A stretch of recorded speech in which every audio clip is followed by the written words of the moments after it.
Shark continually swim? It never stops swimming. The shark never stops swimming. All its life. What does that got to do with my Well, I mean, this, you say for the first 3 years, this is all its life. It never stops swimming. But this bird is in the air. This shark is in the water. It'd be silly to see a shark flying around.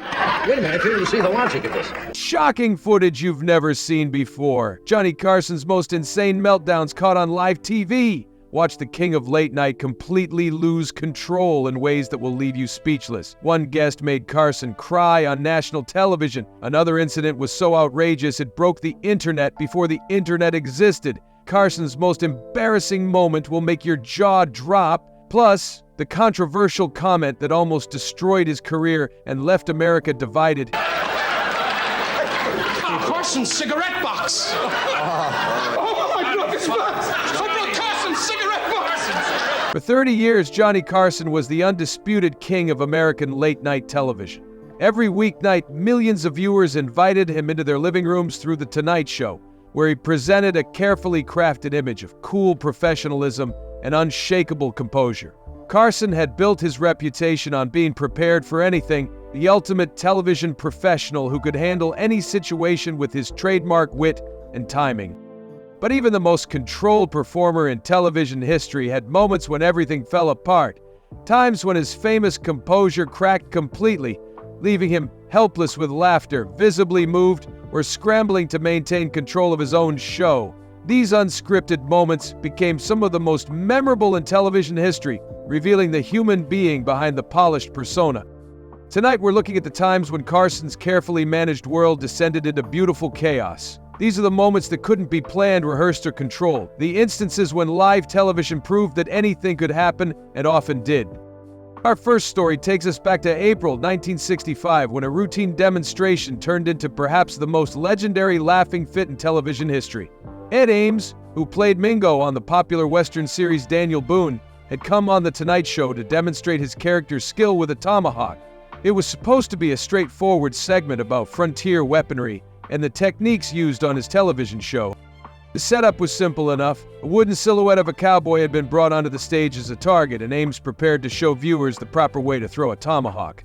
Carson watched attentively as Ames explained the technique, rotating the handle in his hand and discussing the weight distribution that made accurate throwing possible.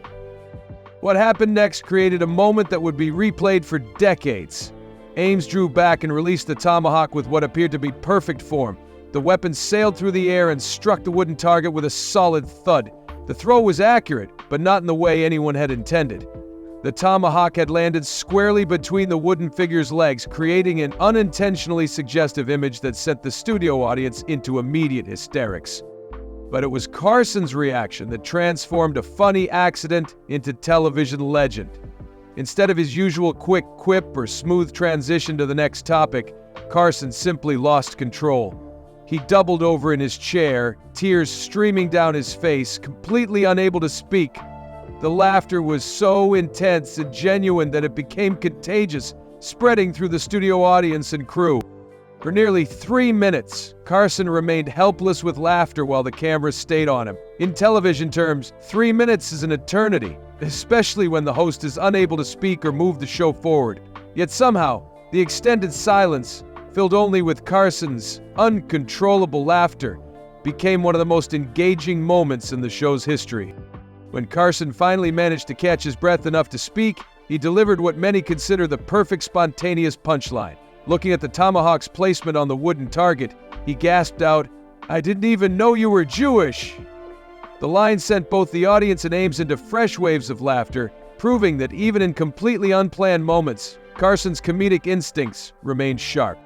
What made this incident particularly special was how it revealed Carson's genuine, unfiltered reaction. The professional mask that he wore so carefully had dropped completely, allowing viewers to see him as simply a man who found something genuinely hilarious. According to crew members who witnessed the moment, this wasn't Carson performing laughter for the cameras. This was an authentic human reaction to an absurd situation. The tomahawk incident became so iconic that it was replayed countless times over the years, including during Carson's final week on The Tonight Show in 1992. It represented everything that made live television special. The unpredictability, the genuine human moments, and the magic that could happen when things went completely off script. Moving from accidental comedy to deliberate mischief, our next story involves one of Carson's most frequent guests and closest friends in show business. Don Rickles was known for his brutal, hilarious roasts of celebrities and audience members alike. His appearances on The Tonight Show were always unpredictable, but nothing could have prepared viewers for what happened when Rickles guest hosted the show in October 1973. During his hosting duties, Rickles accidentally broke a wooden cigarette box that sat on Carson's desk. This wasn't just any prop, it was a personal item that Carson treasured, and everyone who worked on the show knew it held special significance for the host. When Carson returned the next night, he mentioned the broken box on air, showing the damage to the audience and promising that Rickles would face consequences for his carelessness.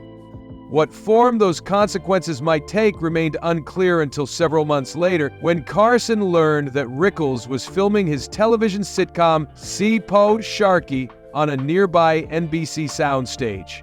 In a completely unprecedented move, Carson made a decision that shocked his own production team. During a commercial break, he announced that they were going to interrupt Rickles' filming to confront him about the cigarette box. The Tonight Show crew quickly gathered their equipment and literally ran across the studio lot to Stage 3, where See-Po Sharky was in the middle of taping an episode. Carson's plan was audacious and had never been attempted before in television history. He was going to burst onto another show's set with cameras rolling to settle his score with Rickles. What followed was television magic. Carson and his camera crew entered the See-Po Sharky set just as Rickles was in the middle of performing a scene in his Navy uniform. The audience for the sitcom had no idea what was happening as Carson stormed onto their set, pointing an accusing finger at the startled Rickles. "I heard you broke my cigarette box," Carson declared, while Rickles stood frozen in apparent shock. The See-Po Sharky audience began to realize they were witnessing something extraordinary. A live collision between two different television shows that had never been planned or rehearsed. Rickles, ever the professional comedian, quickly recovered from his surprise and began protesting his innocence while simultaneously trying to maintain his character's dignity. "I was in the middle of a scene," he complained, to which Carson replied with mock seriousness, "I don't care about your scene. You broke my cigarette box." The exchange revealed the genuine affection between the two men. Despite Carson's theatrical anger, Rickles' delight at being ambushed by his friend was obvious, as was Carson's enjoyment in completely upending the normal rules of television production. For a few minutes, the rigid boundaries between different shows, different sets, and different production schedules had dissolved into pure, spontaneous entertainment. What made this moment particularly remarkable was how it showcased Carson's willingness to abandon his usual control and professionalism in service of comedy. The normally reserved host had become the instigator of chaos rather than its manager, proving that even television's most disciplined performer could embrace complete unpredictability when the situation called for it.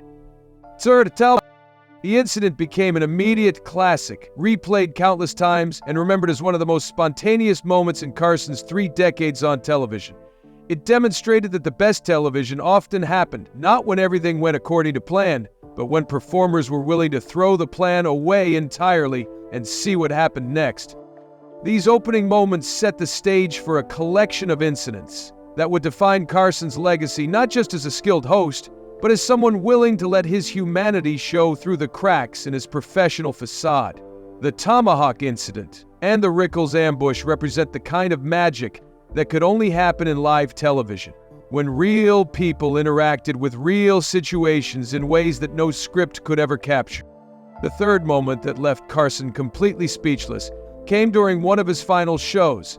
As The Tonight Show approached its end in May 1992, the atmosphere had become increasingly emotional.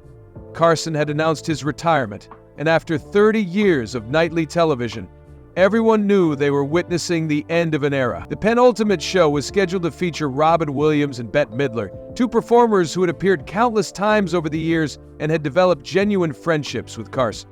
The evening had proceeded normally, with both guests delivering their usual entertaining performances. Williams had done his manic improvisational routines, and Midler had chatted warmly with Carson about their shared history in show business. But as the show neared its conclusion, something unexpected happened that would create one of the most emotionally powerful moments in television history. Midler announced that she wanted to sing something special for Carson, something to mark the occasion of his farewell. She chose "One for My Baby" and "One More for the Road," a Harold Arlen and Johnny Mercer song that had become associated with last calls and final goodbyes. As she began to sing, directing the lyrics personally to Carson, something remarkable occurred on camera. Carson, the man who had built his career on emotional control and professional distance, began to tear up. The camera caught him in an unguarded moment, visibly moved by Midler's tribute and the weight of the moment. For someone who had spent 3 decades carefully managing his public image, this display of genuine vulnerability was unprecedented. According to crew members who were present that night, the entire studio fell silent except for Midler's voice. The audience, the production staff, and Carson himself seemed to understand they were witnessing something extraordinary. This wasn't Carson, the television host, maintaining professional composure. This was Johnny Carson, the man, saying goodbye to 30 years of his life's work. When Midler finished her song, Carson leaned forward and kissed her hand, a gesture of genuine gratitude that required no words. He then looked directly into the camera and said simply, "I can't top that." The moment has since been described as one of the most authentic in television history, a rare instance where the normally guarded Carson allowed viewers to see his genuine emotions during what was clearly an overwhelming personal transition. Our fourth moment takes us back to 1979 and involves one of the many animal experts who regularly appeared on The Tonight Show. Joan Embry from the San Diego Zoo was a frequent guest, bringing various exotic creatures for Carson to interact with. These segments always carried an element of unpredictability, but one particular appearance provided a moment of pure physical comedy that showcased Carson's ability to find humor even in potentially embarrassing situations. Embry had brought several animals that day, including a small capuchin monkey that was supposed to sit quietly while she explained its habits and natural behaviors. The segment began normally enough, with Carson listening attentively to information about the monkey's diet and social structure. But animals, as Carson had learned over the years, don't always follow the script. Without any warning, the monkey decided that Carson's perfectly styled hair looked like an interesting place to explore. It launched itself directly onto the host's head, using his famous coiffure as a personal jungle gym. What happened next revealed everything that made Carson such a beloved television personality. Rather than panicking or calling for immediate help, Carson remained perfectly still, a look of resigned amusement on his face as the primate thoroughly destroyed his carefully maintained hairstyle. His hair, which was always immaculate and never showed a strand out of place, became completely disheveled as the monkey explored its new playground. Crew members later recalled that Carson's hair was something of a sacred element of his appearance. Makeup artists and stylists worked carefully to ensure it looked perfect under the studio lights, and seeing it completely destroyed by a monkey while Carson sat motionless created a moment of pure visual comedy. When the monkey finally returned to its handler, Carson looked directly into the camera, his hair sticking up in all directions, and delivered a perfectly timed line. And this, ladies and gentlemen, is why I prefer cats. The studio audience erupted in laughter at both the visual image and Carson's deadpan delivery. What made this moment particularly special was how it demonstrated Carson's greatest strength as a television host. He understood that the audience wasn't laughing at him in a mean-spirited way. They were laughing with him at the absurdity of the situation. Carson had always grasped this crucial distinction, which allowed him to be part of the joke without ever seeming foolish or losing his dignity. The monkey incident became one of the most frequently requested clips from the show's archives, representing Carson's unique ability to maintain his composed persona, even in the most undignified circumstances. It showed viewers that he could laugh at himself and find humor in situations that might have flustered other performers. Moving into more complex territory, our fifth moment involves Steve Martin during his appearance in 1980. Martin was already establishing himself as a pioneer of what would become known as anti-comedy, a style that derived its humor from being deliberately awkward, absurd, and sometimes completely nonsensical. His Tonight Show appearances often featured routines that challenged conventional expectations of what comedy should be. For this particular visit, Martin announced he would perform a magic act. Carson, always game for something different, stepped aside to give Martin the stage. What followed was one of the strangest and most hilarious performances ever seen on The Tonight Show. Martin's routine, which he called the Great Flydini, featured the comedian pretending to pull various objects from his pants, including eggs, a salt shaker, a ringing telephone, and eventually a tiny hand that waved to the audience. The performance was deliberately absurd, playing with the audience's expectations and comfort levels in ways that conventional comedy rarely attempted. What made the moment particularly entertaining was watching Carson's reaction. He had started out playing the role of straight man, but as Martin's routine became increasingly bizarre, Carson began genuinely losing his composure. His laughter appeared authentic rather than performed, suggesting that Martin had managed to surprise even the experienced host with his commitment to the absurd premise. By the end of the routine, Carson was doubled over, struggling to maintain any semblance of professional control as Martin continued with complete deadpan seriousness. The visual of Carson, normally the most composed person on television, being reduced to helpless laughter by Martin's deliberately uncomfortable comedy, created a perfect contrast that enhanced the humor of both performers. According to production staff who worked on the show, Carson genuinely appreciated being surprised by comedians. After seeing thousands of performers over 3 decades, very few could truly catch him off guard or make him feel like a regular audience member who didn't know what was coming next. Martin was one of the rare performers who could achieve this effect. The routine has since been recognized as a perfect example of Martin's revolutionary approach to comedy, demonstrating how humor could be found in the deliberately uncomfortable and unexpected. For Carson, it represented a rare opportunity to step out of his host role and simply enjoy being entertained by another performer's unique vision. These moments from Carson's middle period show how his willingness to surrender control, whether to his own emotions or to unpredictable guests and situations, often resulted in the show's most memorable and authentic television. Whether dealing with a farewell song that moved him to tears, a monkey that destroyed his famous hair, or a comedian who challenged every convention of television performance, Carson's responses revealed the genuine person beneath the polished, professional exterior. Our 6th moment involves Robin Williams, whose appearances on The Tonight Show were unlike anything else on television. Williams possessed a manic energy and lightning-fast, improvisational skills that simply couldn't be contained within Carson's usual interview framework. When Williams sat down in the guest chair, the normal structure of late-night television essentially disappeared. During one particularly memorable appearance in the early 1980s, Williams was supposedly there to promote a film. However, within seconds of the interview beginning, he had launched into a series of rapid-fire character impressions, physically leaped from his chair to demonstrate a routine, and transformed Carson's desk into an impromptu stage for what appeared to be a completely unplanned performance. What made these segments fascinating was watching Carson, normally the one in complete control, willingly surrender authority to Williams's frenetic creativity. Rather than trying to steer the conversation back to prepared talking points or promotional material, Carson would lean back in his chair, sometimes wiping away tears of laughter, content to serve as an audience member rather than a host. Production staff members have described the chaos that Williams created behind the scenes as well. Producers in the control room would panic, unsure where Williams was heading with his improvisations and whether they should cut to commercial. But Carson would wave them off, recognizing that Williams's unpredictable genius was more valuable than whatever scripted material they had planned. Williams would transform into different characters mid-sentence, deliver impromptu monologues about random topics, and create physical comedy routines using whatever props were available on the set. Carson's willingness to abandon his usual format became part of the entertainment, showing viewers a host who was genuinely surprised and delighted by a guest performance.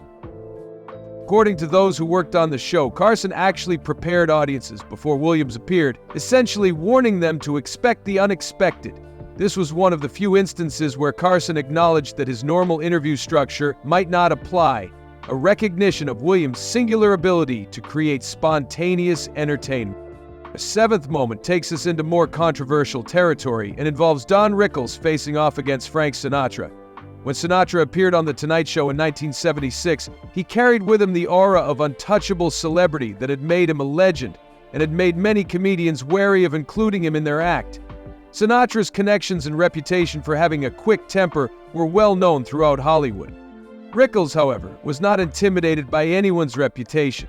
With Sinatra seated directly next to him on Carson's couch, Rickles launched into one of his trademark verbal assaults, treating the chairman of the board with the same irreverent disrespect he might show any nightclub audience member. Rickles began by gesturing towards Sinatra and announcing to the audience that here was the big star everyone thought was so wonderful, but that the singer was actually overrated. As Rickles continued his barrage of insults, the camera captured Carson's reaction, which showed a mixture of nervous laughter and genuine concern about how Sinatra might respond to this very public ribbing. Those present that night described real tension in the studio. Carson had witnessed Sinatra's temper over the years and understood that the singer didn't always appreciate being made the target of jokes. The question hanging over the entire exchange was whether Sinatra would laugh off Rickles' treatment or respond with anger. The moment reached its peak when Rickles, in typical fashion, grabbed Sinatra's knee and said he was only kidding, that he loved Frank, and asked if he could get a ride home. The entire studio held its breath, waiting for Sinatra's response. To everyone's relief, Sinatra burst into genuine laughter, clearly appreciating Rickles' willingness to treat him like any other person rather than handling him with the kid gloves his status usually demanded. Carson later admitted privately that the exchange had taken genuine courage on Rickles' part. Not many people spoke to Sinatra in that manner and lived to tell about it. What made the moment culturally significant was that it represented a rare instance where Sinatra allowed himself to be publicly roasted without consequences, showing a side of the famously controlling entertainer that audiences rarely saw. Our eighth moment involves the incident that generated more viewer mail than almost any other in the show's 30-year history. When Dolly Parton appeared in 1977, she was already famous for both her musical talent and her distinctive physical appearance. During their interview, Carson and Parton engaged in the kind of playful conversation that was typical of The Tonight Show, but Carson made a comment that crossed into territory he rarely ventured into on air. Looking at Parton's outfit, Carson remarked that he would give a year of his life to look under her blouse. The studio audience responded with a mixture of gasps and laughter. Parton, maintaining her professional composure, laughed off the comment with characteristic grace, but the moment had been captured on live television. According to production staff who were present, the control room fell silent after Carson's comment. While such remarks might have been considered acceptable by some in that era, it was unusually direct for Carson, who typically maintained a more reserved persona on camera. The comment represented a rare moment where his usually precise judgment about appropriate television content seemed to fail him.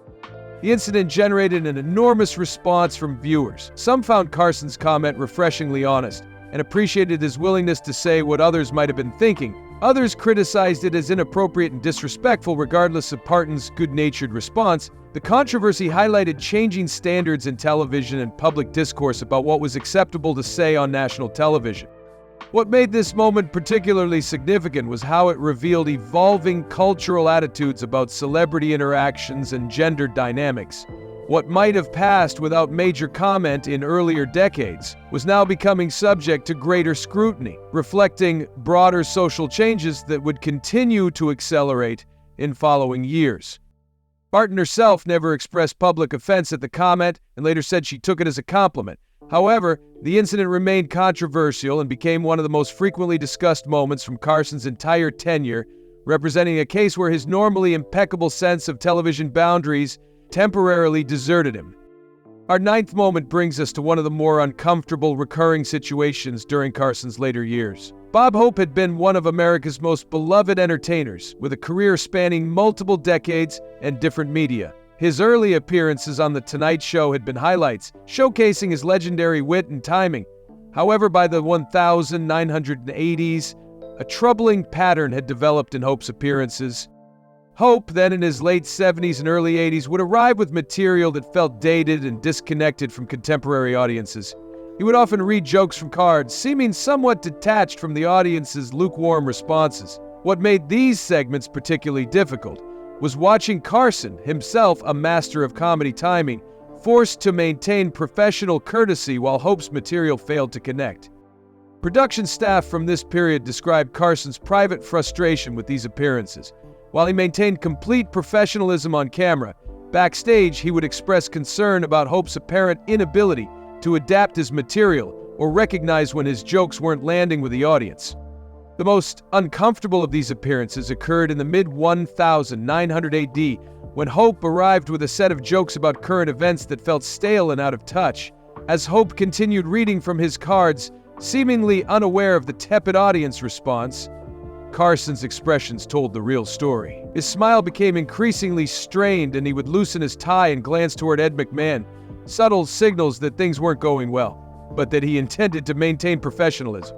What made these moments particularly poignant was the contrast between Hope's earlier brilliance and his later struggles to connect with audiences. Carson, who deeply respected comedy traditions and pioneering figures, found himself witnessing a legend who had outlasted his ability to effectively entertain. Despite his private concerns, Carson always treated Hope with public respect, understanding his place in show business history and his own role in honoring that legacy. These moments from the middle and later periods of Carson's career demonstrate his ability to navigate increasingly complex situations while maintaining his professional standards. Whether dealing with uncontrollable creative forces like Robin Williams, managing potentially explosive celebrity interactions, addressing controversial moments of his own making, or respectfully handling the decline of comedy legends, Carson's responses revealed both his skills as a host and his understanding of television's broader cultural responsibilities. Our 10th moment takes us to 1981 and involves Jimmy Stewart, who was a frequent and beloved guest throughout Carson's tenure. Their interactions were always warm, with Stewart's gentle, sometimes halting delivery providing a perfect contrast to Carson's smooth professionalism. During this particular appearance, Stewart mentioned that he had written a poem about his dog, Bo, who had recently passed away. Carson, likely expecting a lighthearted tribute to a beloved pet, invited him to read it on air. What followed was one of the most genuinely moving moments in the show's history. Stewart began reading his poem, which started simply enough but gradually revealed deeper emotions about love, loyalty, and loss. As he continued, his words painted a picture of the bond between a man and his dog, touching on themes that resonated far beyond pet ownership. The poem reached its emotional peak when Stewart read the lines about reaching out to stroke his dog's hair at night, only to realize the animal was no longer there. He concluded with the simple but heartfelt declaration that he would always love a dog named Bo. As Stewart finished reading, the camera captured Carson's reaction, showing genuine emotion on the face of television's most controlled personality. Carson appeared visibly moved and seemed momentarily at a loss for words. According to crew members who were present, this wasn't television emotion performed for the audience. This was Carson the man, not the host. Genuinely touched by Stewart's words and delivery, the moment was powerful precisely because of its unexpectedness. In an entertainment format built around promotional appearances and light conversation, Stewart had delivered something authentically poignant. What made this segment especially memorable was Carson's response. He didn't try to cover the emotion with a quick joke or rush to a commercial break. Instead, he gave the moment the respect it deserved, allowing both himself and the audience time to absorb what they had just heard. This restraint told viewers it was acceptable to feel something genuine, which was rare in late-night television that typically valued wit over authentic emotion. Our 11th moment involves another animal segment with Joe and Embry, this time featuring a much larger and potentially more dangerous creature. Embry had brought several animals that day, including a Burmese python that was described as being the size of a small pig. As she explained facts about the snake's behavior and habitat, the large reptile began moving more actively than anyone had anticipated. Without warning, the python slithered off the desk and began heading directly toward Carson. His reaction was immediate and completely unfiltered. Carson leaped from his chair with remarkable speed, backing away from the approaching snake with a look of genuine alarm that sent the studio audience into hysterics. According to floor staff who witnessed the incident, Carson's response was entirely authentic. His well-known discomfort with some of the more intimidating animals had overcome any attempt to maintain his usual composed television persona. Once Embry and her assistant safely recaptured the snake, Carson returned to his chair, straightened his tie, and delivered what became a perfect punchline for the situation. He suggested that someone should check his pants, acknowledging his very human fear response with self-deprecating humor that endeared him further to the audience. What made this moment particularly effective was how it stripped away Carson's polished image, revealing the same instinctive reaction that most viewers would have experienced in the same situation. Rather than diminishing his stature as a television professional, the incident made him more relatable and human. The Python escape became one of the most requested clips from the show's animal segments, representing Carson's willingness to place himself in potentially uncomfortable situations for the sake of entertainment. Our 12th moment involves George Carlin, who had built much of his career around challenging societal conventions and pushing the boundaries of acceptable discourse.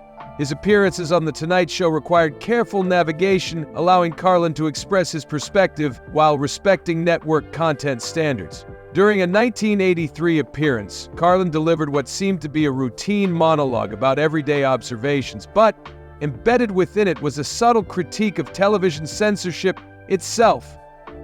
The routine contained clever wordplay that appeared to slip past network standards departments but was immediately recognized by more attentive audience members and by Carson himself. Carson's reaction suggested he understood exactly what Carlin was doing, offering a knowing smile and a quick glance toward the camera that seemed to acknowledge the comedian's cleverness in navigating broadcast restrictions. What made the moment significant was Carson's silent approval of Carlin's subversive approach. Rather than creating distance between himself and potentially controversial material, Carson's response indicated appreciation for Carlin's intelligence in finding creative ways to express his views despite limitations placed on broadcast content. According to production staff, Carson had dealt with his own network interference issues over the years and respected comedians who found inventive ways to work within the system while still maintaining their artistic integrity. The network executives were reportedly less appreciative of Carlin's subtle rebellion. NBC received complaints about the segment, questioning how such material had reached the air. However, Carson defended Carlin privately, essentially arguing that if network censors couldn't identify problematic content until after broadcast, then the comedian had earned the right to his creative expression.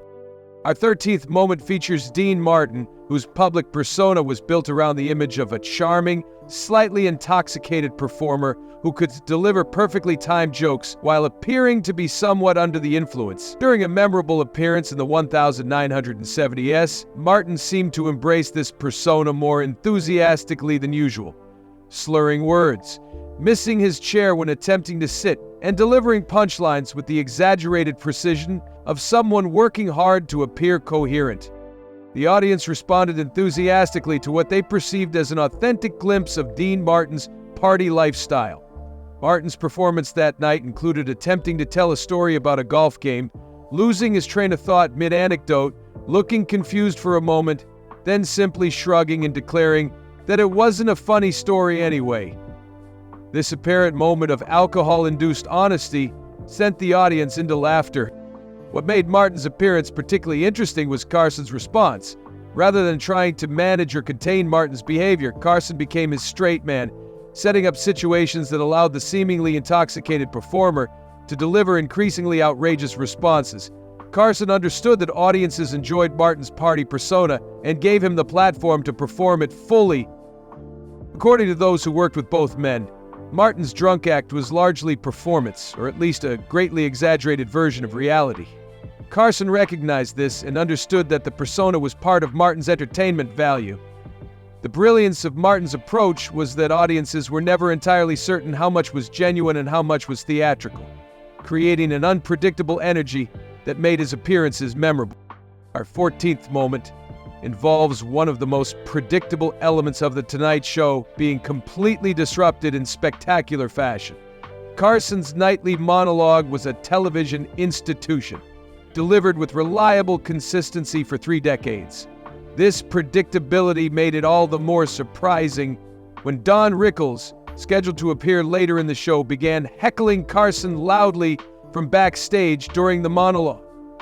The audience initially seemed confused as Rickles' distinctive voice became clearly audible, interrupting Carson's prepared jokes. Carson paused mid-routine, and instead of trying to continue or ignore the disruption, he did something unprecedented. He broke the format entirely, turned toward the backstage area, and called out for Rickles to join him immediately.